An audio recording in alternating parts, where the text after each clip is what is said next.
What's going on, guys? It's Daz here and welcome back to the channel. Today, guys, we're going to be doing the third installment, but the fourth challenge of our mini series that is about finishing the pro challenges on CTR.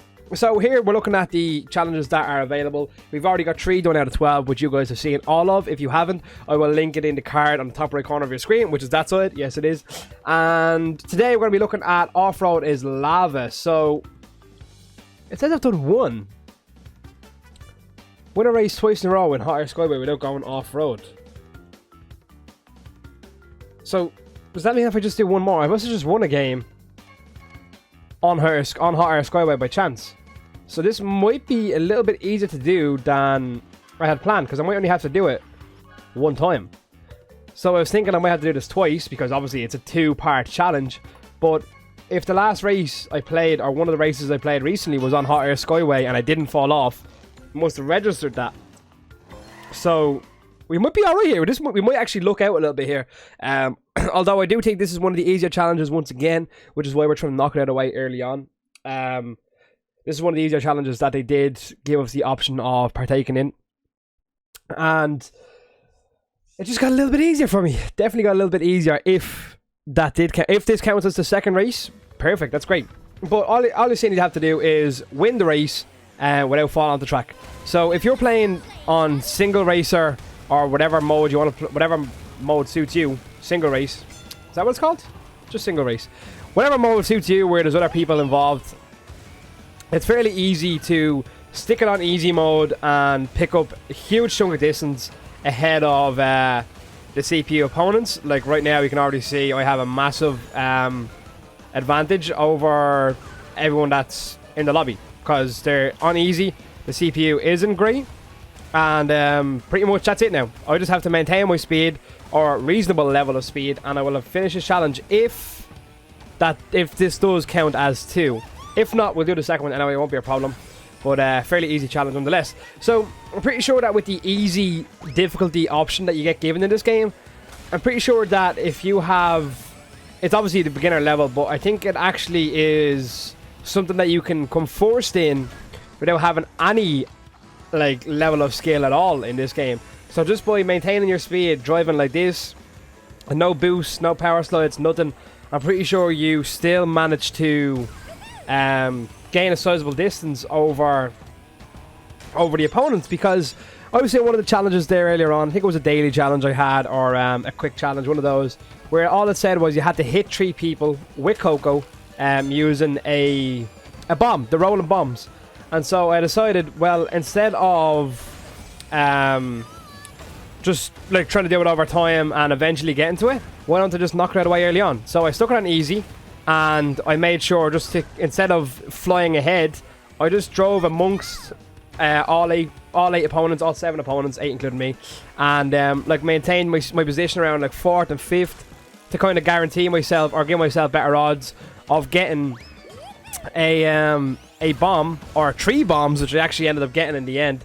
But once I got the bombs, then I was able to drive right up behind my opponent, the opponent characters, and make sure I was literally in touching distance, and then shoot them with the bomb. And that way, I guaranteed myself that I would be able to do that challenge, because it was super easy.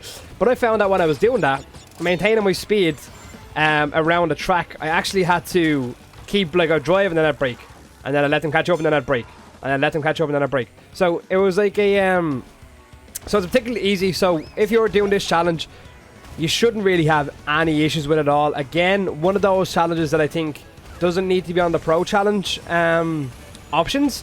I think that they need to add like a catch to it. So it's win 2 times in a row without falling off the track, but on minimum hard difficulty. There you go. That's instantly a much more difficult challenge, a much different challenge, and makes you have to play a little bit more out of your skin than what I'm playing at the moment. Like at the moment, I'm messing about. I'm not doing many boosts. I'm managing to drive around, brake. I can reverse a little bit if I want, which I won't do now because I'm so close to the edge. I'm not going to mess about. But it just makes the challenge a little bit more achievable, which I guess is a good thing in the long run. If you're, like, regardless of your skill level, the easier the challenge, the easier to do, which is obviously a good thing all in all. But I think if you're going to call something pro challenge, you need to add a bit of a catch to it and make it that bit more difficult. So once again, managed to be an easy challenge. Let's see if this is 2 in a row. If this counts as 2 in a row. Perfect start. No, so I didn't actually get 2 in a row. So I'm gonna just retry.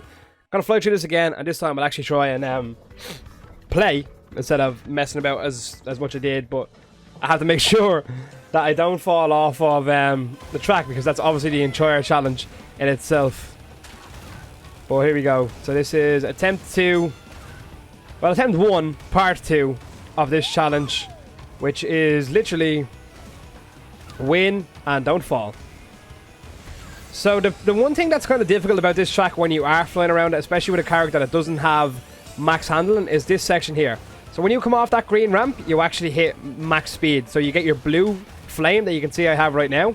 And when you have that, it's a risky game to play. So when you have that, your speed is through the roof. Your character actually physically cannot go any quicker than the speed that you're maintaining at that moment in time. And with that, because you're driving so fast, your handling decreases, and it makes it more difficult to navigate corners without losing speed. So you can actually navigate a corner fairly well by, when you turn a corner, you can jump and use your brake so that you can navigate a corner a little bit more efficiently, but obviously you do lose speed.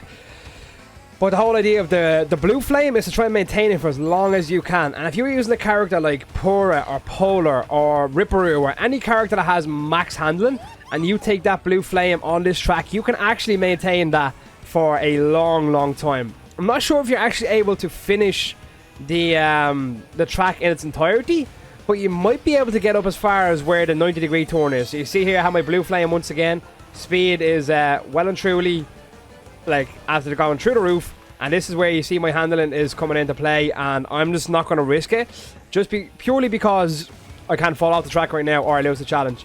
But if I wasn't doing the challenge and I was racing against other people, or I was trying to beat a clock like a time trial or anything of the sort, I would totally take the risk and try and maintain that speed for as long as I could. And once you hit that ramp, not this particular ramp but the one I was on, it's only that ramp in this track, by the way. And once you hit that ramp and you get that speed, all you have to do to maintain it is hit a couple of boosts here and there. It's not like it's a difficult skill to maintain boosts. It's just a couple of average boosts, like when you're just literally doing this, 1 or 2 of these every so often, and you maintain your boost. Even a couple of bunny hops. So if you don't know what a bunny hop is, it's when you're driving pretty quick and then you just maintain your speed, just jump, just hop around a little bit, maintain your speed. Obviously I wasn't going quick enough there, and I didn't maintain it very long because I wasn't at max speed. But when you are at max speed, you can basically control your car a little bit better just by bunny hopping like this. And never mind, I will worry about this first. But yeah, maintain your speed very easily. Bunny hops are essential as well for any sort of tracks that have sharp corners and you have a character that isn't able to take them super cleanly while speeding. You can just bunny hop around corners. You have a lot more of an ability to handle the car when bunny hopping than you do in a power slide. So something that I think you should practice. I don't use them too often. Certain tracks, like I think if you're using a character with max handling and you're doing Tiny Arena, I think bunny hops are really efficient in that particular track. So just certain situations, they do work better than power slides. But there we have it, 2 in a row. That should give us a challenge there. And then challenge completed, local race completion. Why didn't I get my challenge? I did exactly what it says.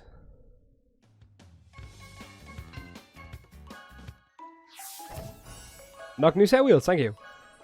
Oh, I did. Offroad is lava.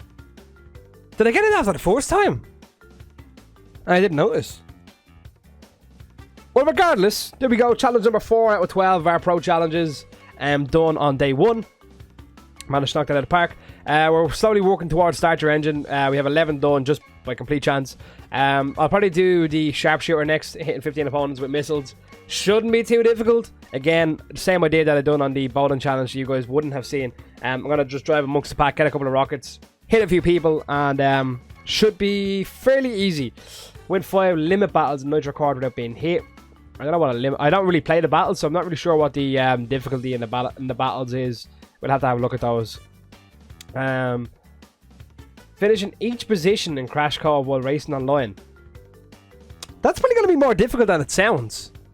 I think that might be, like, technically it's an easy-ish challenge, but first of all, you have to get Crash Cove numerous times. You have to win it, which is going to be the more difficult one to do, and then you have to basically make sure you stay in each position. That's going to be a more difficult one than what I think it reads. But we'll worry about that in the next video. Hope you guys did enjoy this one. If you did, be sure to leave a like. Subscribe if you're new here. We'll be uploading more CTR content and hopefully more games going forward. I'm just working on some CTR at the moment because I'm really enjoying the game. But that is going to be it for today. I will see you guys in the next one. Until then, peace out.